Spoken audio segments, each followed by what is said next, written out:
राष्ट्रीय स्तर पर स्वामी विवेकानंद जी की जयंती, उनकी जिस तारीख में जन्म हुआ था 12 जनवरी को मनाया जाता है विश्व युवा दिवस के रूप में। और जो रामकृष्ण मठ के लोग जो हैं पंचांग के हिसाब से 14 जनवरी को मनाया, जो आज का दिन था। स्वामी विवेकानंद आधुनिक युग के उन महात्माओं में गिने जाते हैं। और स्वामी जी के अगर कोई किताब पढ़े तो उनके अंदर एक बहुत बड़ी शक्ति जागृत होगा, क्योंकि उन्होंने जो अमेरिका ने कहा था कि हरिकेन मॉन्क्स और जो कहते हैं प्रैक्टिकल ट्रुथ्स को वो बखानते हैं शास्त्रों के। उनका जो शिकागो लेक्चर जहाँ से वो पॉपुलर हुए, उसके लेक्चर में sister and brothers of America, America के भाई बहनों के अलावा उन्होंने कहा मैं उस भाषा संस्कृति में पला हुआ व्यक्ति हूँ जहाँ कहते हैं कि दूसरों का इज्जत करोगे तभी तुम इज्जत पाने का अधिकारी होगे। इस कारण से यहाँ पे उपस्थित सभी धर्म समुदाय के लोग जो रिप्रेजेंटेटिव आए हैं उनको मैं नमन करता हूँ, उनके धर्म को मैं नमन करता हूँ, क्योंकि ईश्वर एक है, मार्ग अनेक है, अपने सुविधानुसार लोग उस मार्ग को अपनाते हैं। ये तो बात था। और उन्होंने भारत के युवाओं को जो एक मंत्र उपनिषद का दिया था, उत्तिष्ठ जागृत प्राप्य वरान निबोधत, मतलब उठो जागो और अपने चारों ओर अवलोकित करके तुम अपना लक्ष्य पथ को स्थिर करो। ये कितना बड़ी चीज़ है। और उन्होंने कहा देखिए, अगर सुख चैन की जिंदगी व्यतीत करना चाहते हो तो किसी को दोषी न ठहराओ। प्रकृति का नियम है आपको तरह तरह के अंधकार में परिस्थिति में लाएगा, प्रकाश में परिस्थिति में, लेकिन हर परिस्थिति को झेलने वाला व्यक्ति ही सही माने में मनुष्य होता है, और अन्यथा वो पशु समान हो जाता है। ये जो वाणी लोगों के आज के युग में देखिए, आप देखेंगे चारों ओर, चाहे संसद हो, चाहे असेंबली हो, राज्य पालिका हो, या विधानसभा या सामाजिक संगठन हो, लोग ज़्यादा से ज़्यादा क्या होते हैं कि आलोचना समालोचना में समय बर्बाद करते हैं। देखिए, आलोचना समालोचना आपके दुर्बलता का प्रतीक है। आपने अपने आत्मविश्वास खोया तभी आप आलोचना समालोचना करते रहेंगे।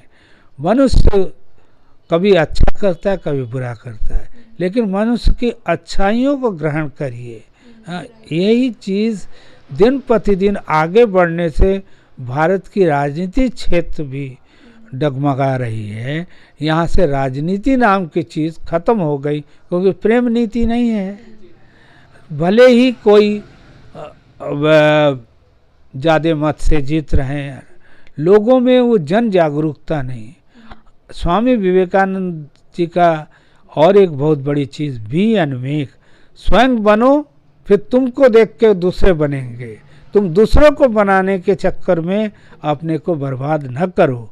ईश्वर ने तुम्हें शक्ति दिया है, बुद्धि दिया है, और शक्ति, बुद्धि और मन, तो इन तीनों चीज़ों को आप सजग समृद्ध रखो, ताकि तुम्हारी आत्मविश्वास आने वाले कल को वर्तमान के साथ में रह के आने वाले कल को सुंदर बना सके।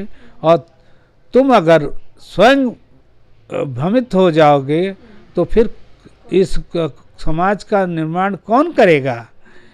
कि अवतार जो कहा गया है रामकृष्ण परमहंसदेव जी से जो कथामृत के कथाकार हैं महेंद्र नाथ गुप्ता जी, मास्टर साहब कहा जाता रहा, उसमें उन्होंने कहा कि विष्णु के तो 10 ही अवतार हैं, शिव के वो 12 ज्योतिर्लिंग को मानते हैं, देवी के 52 अवतार, लेकिन फिर क्यों गीता में भगवान कह रहे कि यदा यदा ही धर्मस्य ग्लानि, तो कह तुम कुछ नहीं जानते, तुम महामूर्ख हो, पहले उनको डांट दिए।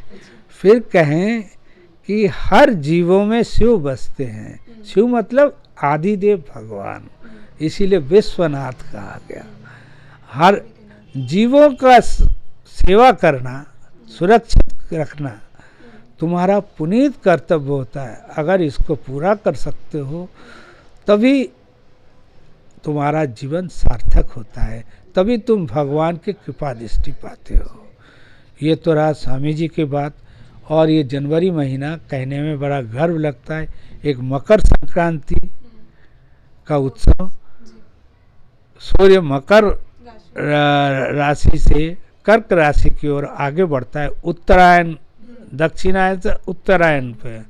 तो यहाँ उत्तर भूखंड पृथ्वी के उत्तरी अंश के लोग धीरे धीरे जानते हैं कि हमारे सबसे बड़ा एनर्जी सोर्स सूर्य है, सूर्य की रोशनी उन्हें समय समय पे अच्छा मिलता रहता है, तो अपने एक शक्ति पाते हैं, जिस शक्ति समाज के निर्माण के लिए आवश्यकता। और इसमें तो मुझे बहुत ही अच्छा लगता है, भारत के जितने भी आपके ये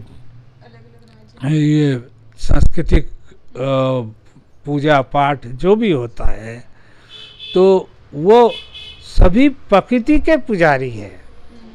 प्रकृति के परिवर्तन आता है, एक तरह तो प्रकृति नहीं रहता है, ऋतुओं में जो परिवर्तन आता है, उस ऋतु के आगमन में हम एक अपने मन की आस्था से किसी भगवान की पूजन करते हैं। देश में अलग अलग अलगाव जरूर है, लेकिन सबसे बड़ी चीज़ है हम सब भारतवासी एक है। इसके ठीक बाद शुरू होगा 23 तारीख को, वो व्यक्ति का नाम भी आना चाहिए जिनको नेताजी सुभाष चंद्र बोस, उनकी जन्मतिथि। उन्होंने भारत को स्वतंत्र बनाने की सपना, आज़ाद हिंद फौज जिसको national independence defence NDA national defence association के रूप में उन्होंने स्थापना किया था। एक बहुत बड़े वो भी महात्मा माने जाएंगे, भले वो रहे न रहे, लेकिन उनके द्वारा दिखाए गए पथ पर हमें अग्रसरित होना पड़ेगा। और उसके बाद 26 जनवरी जो गणतंत्र दिवस है, वो गणतंत्र मतलब होता है एक सूत्र में सब एकत्रित हो, जैसे एक माला की सुंदरता विभिन्न तरह के फूलों के गुत्थे से जो एक गजरा या माला बनता है, वो माला देखने में भी सुंदर होता है, लोगों के जनोपयोगी होता है।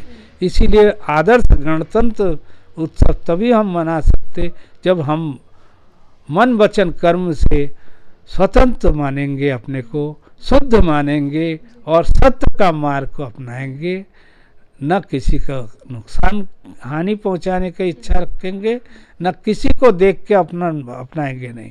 अपनी आत्मविश्वास, आत्म कल्याण से अपनी समाज या राष्ट्र की प्रगति के लिए हम अपने को उसमें श्रमदान कर सके, अपने उसको फॉलो कर सके रेस्पॉन्सिबिलिटी को, तभी हमारा देश आगे बढ़ेगा।